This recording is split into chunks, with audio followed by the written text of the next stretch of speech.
ए जाने वाली अब गजब के मार दिखत का बात है कैसे कटस अरे टन टन लगत ते कर ले तो कटो मार खा जाबे बताओ का ले ना बता सही बताओ सही बता ए हर जरमरा के कहां ती पेला फतेगा भनिया ये दीवन एक सत्ता होती झने मना तो तो लगता चार के बोझ डाल ए आपा छोड़ पीसेगा ऐसे ओकरे से वैसे करत रहे सुनना ले ना बता तोरे होठे गुलाबी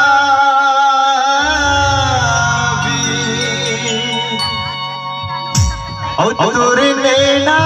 शराबी एक लड़का है जो उसको लेके आना कि मुला कैसे कैसे लगी रे कैसे लागे अरे बता दो का अरे ले ना बता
अब पास में आना अरे ना बता एक बच्चा सुनो अरे बता ना धक धक सी लगी धाय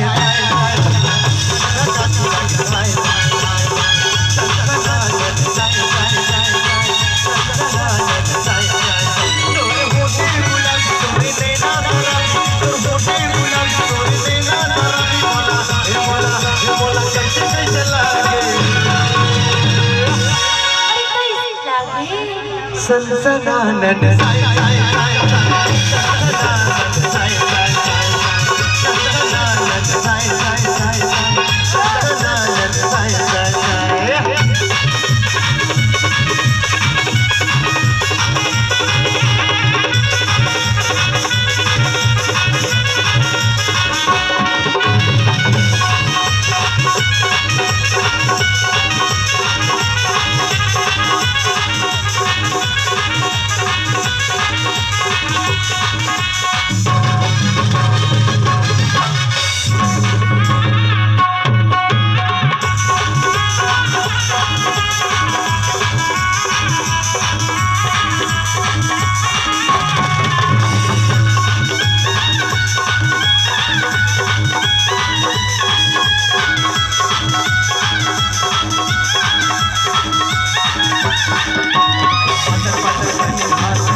कैसे कर रे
सनसनानन साई